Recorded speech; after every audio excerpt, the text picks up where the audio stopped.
স্বাগত দীপ্ত সংবাদে, আপনাদের সাথে আছে আমি তাওসিয়া ইসলাম। শুরুতেই জানাবো সংবাদ শিরোনাম। ঐক্যমত্যের ভিত্তিতে জুলাই ঘোষণাপত্র না হলে লক্ষ্য ব্যাহত হবে, সর্বদলীয় বৈঠকে প্রধান উপদেষ্টা। গাজায় ৪৬,০০০ ফিলিস্তিনির প্রাণহানির পর যুদ্ধবিরতিতে সম্মতি, ১৯ জানুয়ারি থেকে কার্যকর। বিপিএল এর চট্টগ্রাম পর্ব শুরু, প্রথম ম্যাচে ঢাকা ক্যাপিটালকে ৮ উইকেটে হারালো ফরচুন বরিশাল।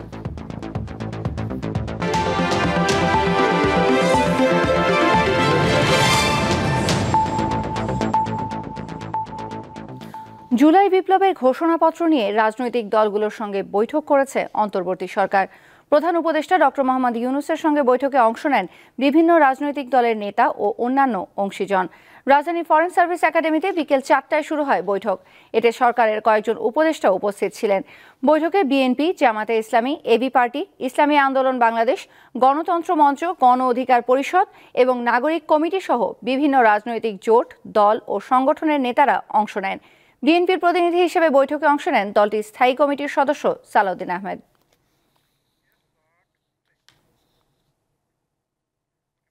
সারা দেশ একেবারে চমকে উঠবে যে হ্যাঁ, আমরা তো আছি, জেগে আছি, এখন আমরা ভোতা হয়ে যাইনি, আমাদের অনুভূতি ভোতা হয়নি, এখন আমাদের অনুভূতি এখনো সে চাঙ্গা আছে। আজকে খুবই সাহসী মনে হচ্ছে আপনাদেরকে দেখে, ৫ই আগস্টের কথা স্মরণ করে, যে আমরা একতাবদ্ধভাবে আছি এবং কিভাবে সে একতাকে মানুষের সামনে প্রকাশ করব, এই ৫ই আগস্টকে রিক্রিয়েট করব, সেটি এখন আলাপের বিষয়বস্তু হবে। ফরেন সার্ভিস একাডেমিতে অন্তর্বর্তী সরকারের সাথে জুলাই বিপ্লবের ঘোষণাপত্র নিয়ে বৈঠক শেষে এখন বক্তব্য রাখছেন বিভিন্ন রাজনৈতিক দলের নেতারা। আমরা সরাসরি চলে যাচ্ছি সেখানে। তৌসি, আপনাকে একটু জানিয়ে রাখি, সেটি হচ্ছে যে রাজনৈতিক দলগুলো কিন্তু একের পর এক এই ফরেন সার্ভিস একাডেমির সামনে তাদের যে মতামত, বক্তব্য, সেটি কিন্তু আসলে তারা দিয়ে যাচ্ছে। এখন পর্যন্ত মোটামুটিভাবে যে রাজনৈতিক দলগুলো অংশগ্রহণ করেছিল বৈঠকে পর্যায়ক্রমে চলছে। তো সর্বোপরি এবি পার্টির যে সাধারণ সম্পাদক আসাদুজ্জামান ফুয়াদ, তিনি একটু আগেই কথা বলেছেন। তো সেই জায়গা থেকে আসলে যে বিষয়টি হয়েছে, এই যে জুলাই ঘোষণাপত্রটি আসলে চূড়ান্ত করতে আরও কিছু বৈঠক, আরও আলাপ আলোচনার প্রয়োজন রয়েছে এখানে, এমনটাই কিন্তু মোটা দাগে যদি বলি, বিএনপি, জামায়াতে গণসংহতি আন্দোলন, গণতন্ত্র মঞ্চ, ইসলামিক আন্দোলন, যে তারা যে বক্তব্যটি দিয়েছে, যদি সারমর্ম বলি তাহলে বলতে হবে যে এই ঘোষণাপত্র নিয়ে আরও আলাপ আলোচনা প্রয়োজন রয়েছে, আরও সময় রয়েছে। এবং অন্তর্বর্তী সরকারের যে উপদেষ্টা আসিফ নজরুল, তিনিও বলেছেন যে একটা ঐক্যমত্যের ভিত্তিতে আসলে ঘোষণাপত্রটি হতে পারে, তবে সেটি যে খুব কালক্ষেপণ হবে সেটি না, সেটি খুব অল্প সময়ের মধ্যেই হবে, এমনটাই কিন্তু জানিয়েছেন।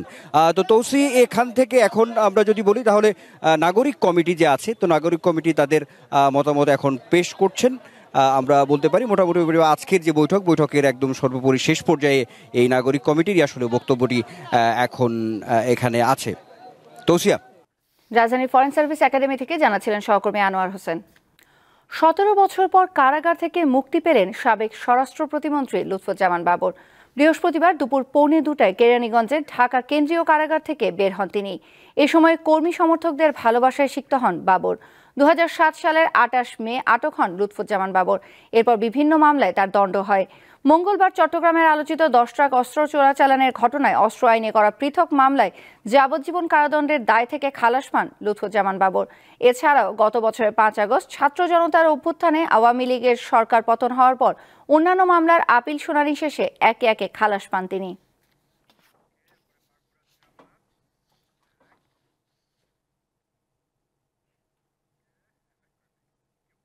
মাগুরায় জামায়াতে ইসলামের আমির শফিকুর রহমান বলেছেন, জাতি গঠনে নারীরাও সমান তালে অবদান রাখবেন।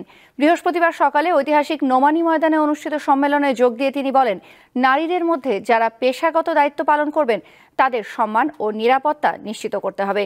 দেশের প্রতিটি মা ঘরের ভেতরে থাকবেন নিরাপদ, রাস্তায় বের হলে তিনি হবেন সম্মানিত, আর কাজের ময়দানে তিনি হবেন মর্যাদাপ্রাপ্ত।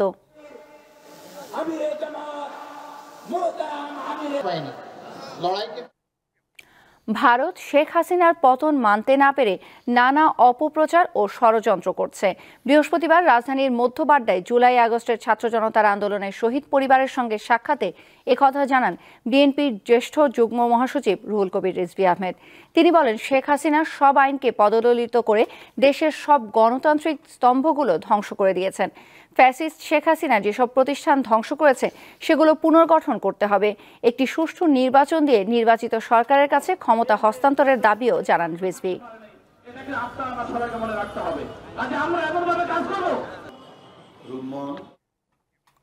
বাংলাদেশের যত নাগরিককে সীমান্তে প্রাণ দিতে হয়েছে তার বিচার আন্তর্জাতিক আদালতে করতে হবে। বৃহস্পতিবার মার্চ ফর ফেলানি কর্মসূচিতে যোগ দিয়ে একথা জানান জাতীয় নাগরিক কমিটির মুখ্য সংগঠক সার্জিস আলম। লং মার্চটি সকাল 11টায় কুড়িগ্রামের জেলা শহরের কলেজ মোড় থেকে শুরু হয়।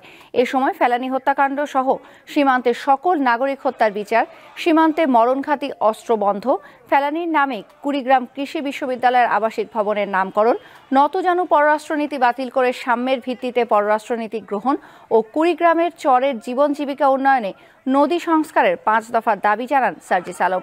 লং মার্চটি কুড়িগ্রামের নাগেশ্বরীর ফেলানির বাড়িতে গিয়ে শেষ হয়।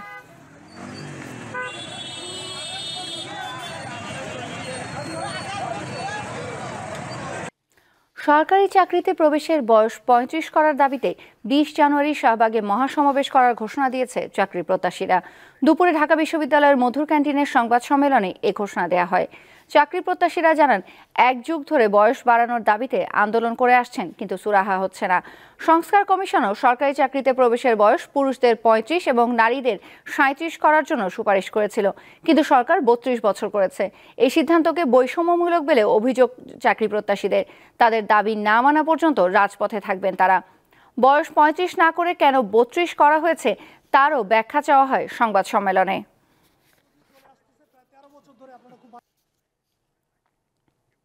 জুলাই শহীদ স্মৃতি ফাউন্ডেশনের মাধ্যমে আন্দোলনে আহত একজন এবং এক নিহতের পরিবারকে 50,000 টাকা করে 1 লাখ টাকা দিয়েছে বেটার বাংলাদেশ। বৃহস্পতিবার দুপুরে শাহবাগে ফাউন্ডেশনের অফিসে জুলাই আন্দোলনে আহত আতিকুল ইসলাম এবং শহীদ আনাসের পরিবারের হাতে 50,000 টাকার 2টি চেক তুলে দেওয়া হয়।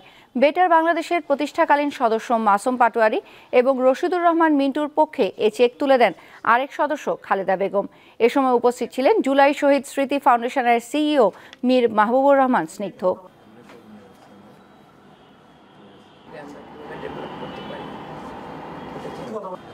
আমরা কিছু ফ্যামিলির দায়িত্ব নিতে চাচ্ছি যারা সচ্ছলভাবে চলতে পারে, এবং আমরা চাচ্ছি যে আমরা অনলি স্যাক্রামেন্টো একটা সিটি, সো আমরা যদি এরকম 2-3টা ফ্যামিলির দায়িত্ব নিতে পারি তাহলে আমাদের যারা শহীদ হয়েছেন বা যারা আহত আছেন তাদের কিছুটা হলেও আমরা স্বস্তিতে থাকতে দিতে পারবো।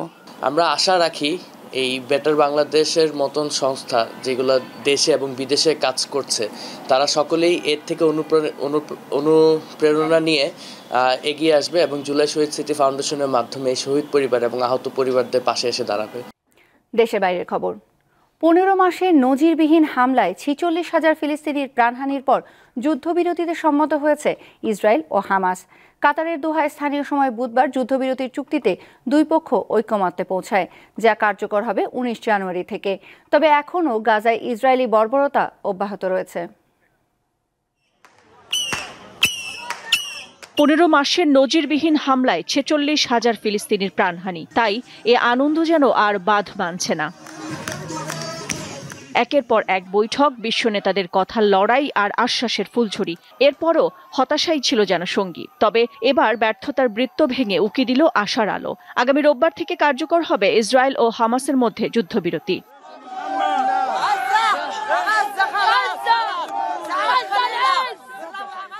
চুক্তি অনুযায়ী জিম্মি ও বন্দীদের মুক্তি দেয়া হবে। এক্ষেত্রে মধ্যস্থতা করছে কাতার ও মিশর। আশার আলো দেখছেন নবনির্বাচিত মার্কিন প্রেসিডেন্ট ডোনাল্ড ট্রাম্পও।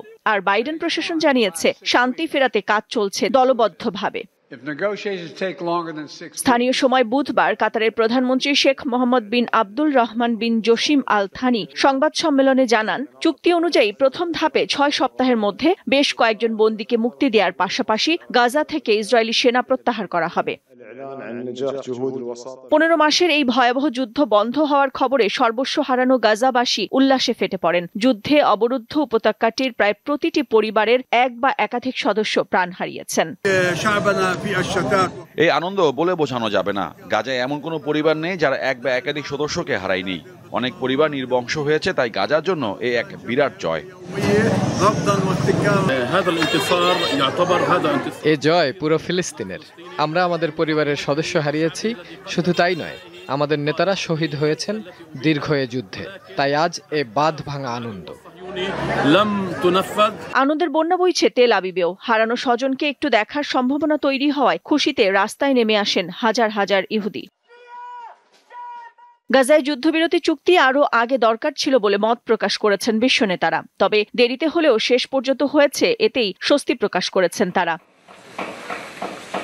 এত কিছুর পরও যুদ্ধবিরতি কতটুকু কার্যকর হবে তা নিয়ে শঙ্কা রয়েই গেছে। যুদ্ধবিরতির আলোচনার মধ্যেই গাজার বিভিন্ন স্থানে হামলা চালিয়েছে ইসরায়েলি সেনারা। এতে প্রাণ গেছে 30 জনের। নাদিরা জাহান, দীপ্ত বার্তা কক্ষ। শেষ করছি দীপ্ত সংবাদ। যাবার আগে সংবাদ শিরোনামগুলো জানাবো আরো একবার। ঐকমত্যের ভিত্তিতে জুলাই ঘোষণাপত্র না হলে লক্ষ্য ব্যাহত হবে, সর্বদলীয় বৈঠকে প্রধান উপদেষ্টা। গাজায় 46,000 ফিলিস্তিনির প্রাণহানির পর যুদ্ধবিরতিতে সম্মতি, 19 জানুয়ারি থেকে কার্যকর। বিপিএল এর চট্টগ্রাম পর্ব শুরু। প্রথম ম্যাচে ঢাকা ক্যাপিটালকে 8 উইকেটে হারালো ফরচুন বরিশাল।